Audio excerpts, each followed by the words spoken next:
Hi guys, and welcome back to my channel. Today on my channel, I am going to be doing a wear test and review on the Makeup Forever Matte Velvet Skin Powder Foundation.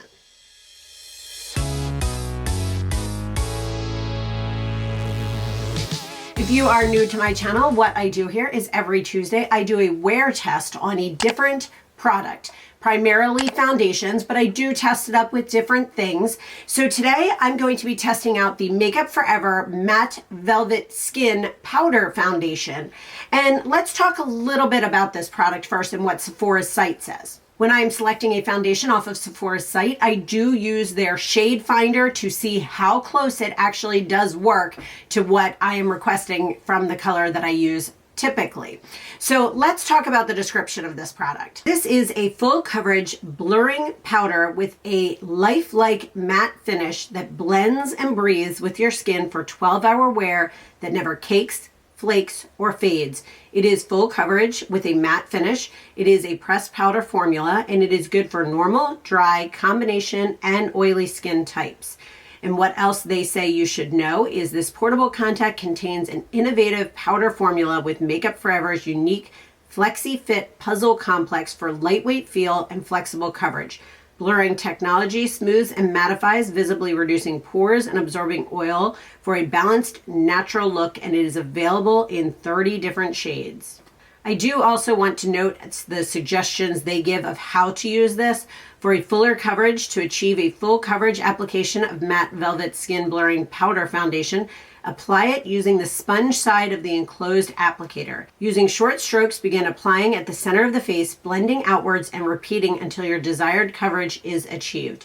For sheer coverage, you will use the white side of the enclosed applicator using sweeping strokes to blend the formula from the center of the face to the outer edges, repeating as necessary.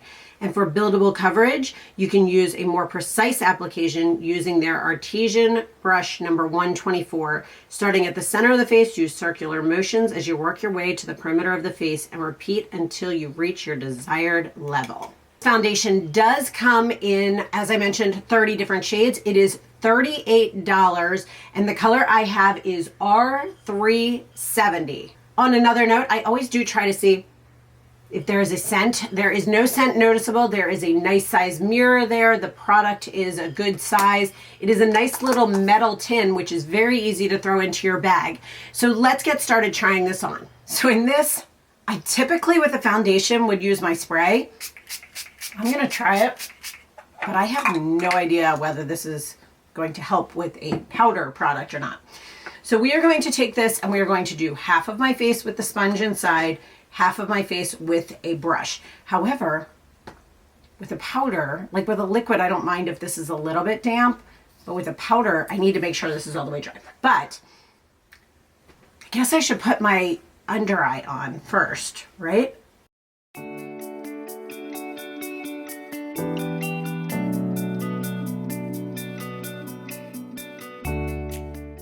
It comes with a sponge. I'm guessing you just drag it on. That looks really dark. I use the Sephora Color Match, so I'll have to see how this goes. Feels a little dry. I mean, it is a matte. I mean, I don't know. This is going to be an interesting one, to say the least. Work it up into my hairline with this, onto my ears, down my jawline. Yeah, I'm not sure how to do this around my eyes. I mean, I don't really want to use this powder around my eyes. I feel like it's going to be way too drying. All right. Interesting. I'm hoping it's just the fact that this sponge picks up way too much product. There are two different sides. This one, if I read correctly, is for applying. I forget what that one's for. All right, let's give this a try with a brush. Still looks dark, but it doesn't look as dramatic, like as full coverage, which depends on what you're looking for, I guess.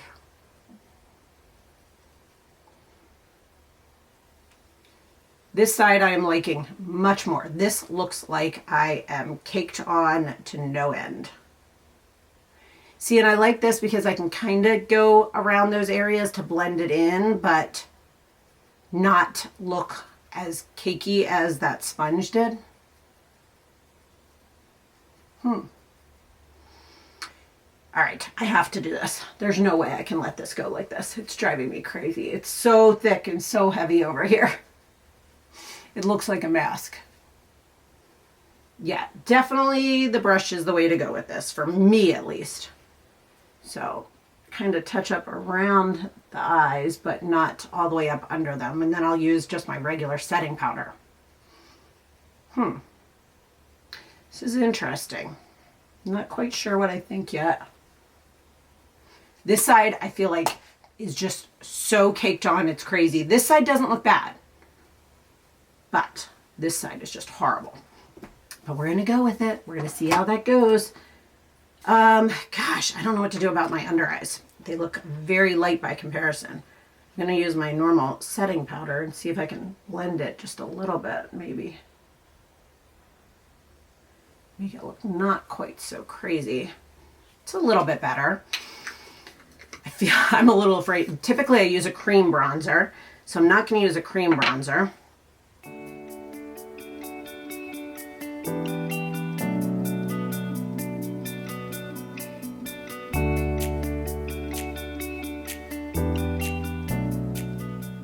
Honest, I'm a little bit nervous about even using a bronzer. Gosh, I feel like it's going to make this look so way too even more dark than it is. I mean, it's okay. It matches my neck decent, but it's definitely a tad bit darker. Swatches too. I'm wondering how I'm going to do swatches. All right. I grabbed my foundation, not my bronzer. I'm debating on how to do this. I knew I didn't want to do a cream bronzer with this, so I didn't bring my cream bronzer, but I mean, to be honest with you, this color is so close to almost my bronzer color. It's a little bit crazy. I'm just using the darker one of the two I have. Interesting. This is definitely going to be an interesting set. I also brought a highlighter with me because I know that this is a more matte foundation and I need a little bit of dimension in my face. Okay, you know what's funny is usually that's about right the same color as my skin tone, and it looks very light. That's all right. We're playing with these things, right? This is how we figure it out. Use a little bit of blush, try and bring some dimension to my face, but who knows? I feel like everything is kind of blending into this foundation color. The last foundation, that was a powder that I used, was Laura Mercier mineral powder. And I don't even think they make that anymore, to give you a little bit of an idea.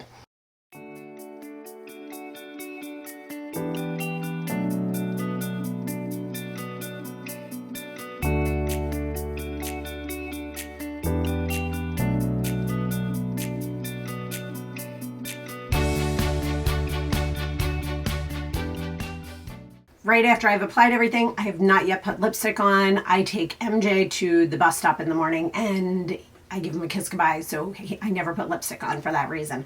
I just have on my like lip plumper stuff that I use just to keep moisture on my lips. First, initial thoughts. This is interesting. I don't know if it's because I haven't done it in so long. It feels very heavy. It feels like when I go outside, I am going to think it looks very cakey. I might be totally wrong on that. That might just be what I'm looking at here, but I did a little bit more eye makeup than I would typically on a regular day because I feel like my face looks very heavy with makeup. This is definitely going to be a little bit to play with. Keep in mind, I am 46 years old, combination skin type. I have textured skin, which usually powders can be a little bit touchy with that. I have pigmentation, I have noticeable pores. Again, something that powders can settle into is the like larger pore size right through here. But this is definitely going to be interesting. We're going to give this a try and we will check back in. If you are new to my channel, what I do here with this video is I go through, I will show you this actual foundation in bright sunlight, in natural lighting, with taking a photo with a flash and then taking a photo in the dark with a flash. And then I will also go through and do a swatch test against all of my other foundations that are typically my top 3 favorites that I am loving right now for both color match and how they stay on my skin. And then I will also check back in at the 5-hour mark and the 10-hour mark. This is supposed to be a 12-hour wear foundation, so we will see how it holds up against that. Typically when I was done also, I would spray with my Hangover 3-in-1, but I feel like this mats me down. I'm gonna go get a different setting spray and finish with that. Went and got my Colleen Rothschild Beauty Water. This is one that I use when I want it to set and stay, but I don't want it to be completely matte.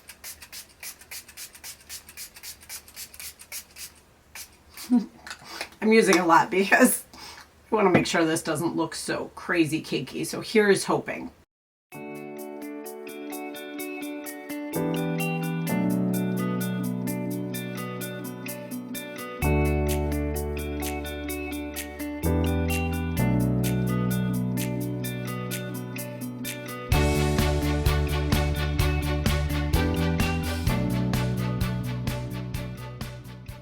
One quick thing I want to note is that after I read the actual description, is they actually describe it as when you want full coverage to use the black side of the sponge, and when you want a sheer coverage to use the white side of the sponge. I used the white side and I felt like it was very full coverage. So I can't even imagine what it would be with the black side of that.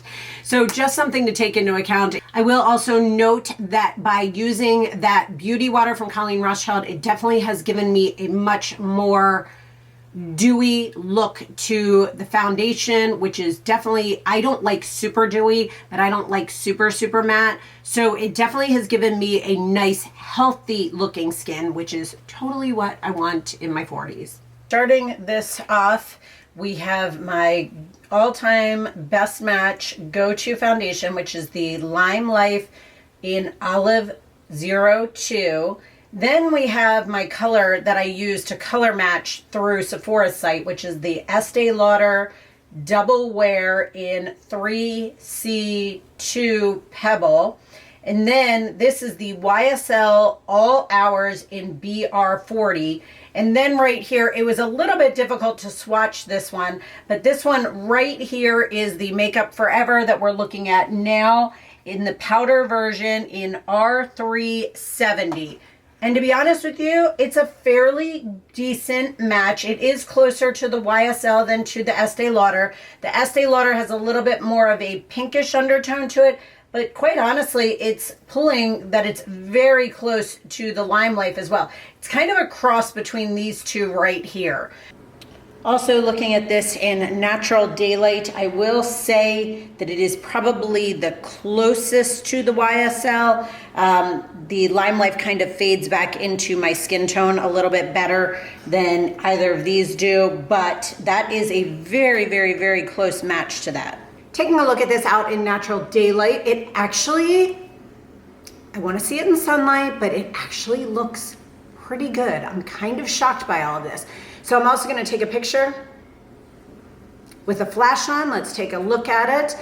It's not bad. It has a little bit of reflection in through the forehead, but overall, I mean, realistically, I am shocked after I put it on because I thought I was going to hate this. Now let's go look at it in a dark flash, and then let's look at it outside in direct sunlight. Who knows? I apologize, my dryer is going, but let's take a look at this with a flash in a darker area, and it actually looks good. It is not flashing back, it's not reflective. What I saw in the last photo was definitely probably from the sunlight reflecting off of it. The flash did not reflect at all, which is pretty impressive. Now let's look outside in direct sunlight. I'm a little bit scared for this. Here we go. I'm a little bit nervous about this in direct sunlight. Here's hoping it turns out. I mean, there's a little bit of clouds, but overall, I always look at this afterwards too, because I can't see it in the screen right now. And this is a good tell for me as to how it actually looks in this type of light as well. 5-hour check-in. And can I tell you, this, when I first put it on, I thought it was horrible. And then as I've worn it through the day, it has worn beautifully. It doesn't feel heavy any longer. It's settled into my skin, but in a good way. I will say that I see the tiniest bit of pores right through here, but nothing out of the ordinary. It has stayed on gorgeous. I've had glasses on, I've been blowing my nose. No wear on it so far. I am shockingly impressed with this at 5 hours, but you never know. So we'll check back in at 10 hours. 10-hour check-in. Typically it is, I am wowed in the beginning, and then by 5 hours, I'm still liking it. And by 10 hours, I'm like, no. This is the complete opposite. I don't even understand it. It started out where I absolutely hated it. Hated it on, thought it looked horrible. And I mean, I'm a little bit shiny, but I think that may be due to the beauty water I set with. But it hasn't moved. It is really nice on the skin. It is much more lightweight than I had anticipated when I first put it on. It definitely is a full coverage product. Now, does it blur lines? Didn't settle into fine lines, but I wouldn't say it blurred fine lines. Does it reduce the appearance of pores? No, I don't think so. I am noticing pores in right through here, but nothing more than I would typically with any other foundation. It wore well. It didn't break down in any of the areas I typically break down. It actually did better on the forehead than foundations typically do on me. And the color surprisingly worked out. When I first put that on, I was like, this is not going to work. I am actually very impressed with this. Now, would it be in my top 3? No, I don't think so. Why I don't think so is strictly because of the fact that I don't think for me a powder foundation would ever replace a liquid. There is just something about putting a liquid foundation on that for me, I really like. I want that instant gratification. And with this, I didn't feel that. I felt like, oh no. And then I felt like, oh, that looks good. Overall, I actually am very impressed with this foundation.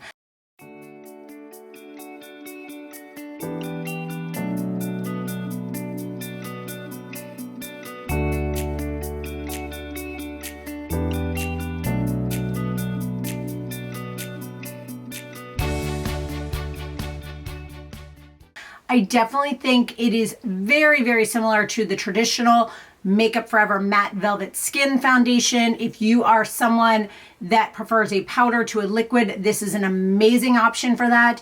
If you are just someone who is looking for a new foundation and you've liked similar ones to me and you like the idea of a powder, this might be a great option to try. I really do enjoy this and like this foundation. I am totally blown out of the water and shocked by this. So I hope you guys enjoyed this review and wear test of the Makeup Forever Matte Velvet Skin Foundation in the powder formula. If you have any questions or any products you would like to see me do a wear test on, I would love to hear about that down in the description box. And as always, I tend to post additional videos where I have tested out products over here on either side. And as always, if you are not yet subscribed, I would love if you click that photo of me over there and just follow along here on my channel. So thank you so much for watching and sticking with me, guys, and have a great day. Bye.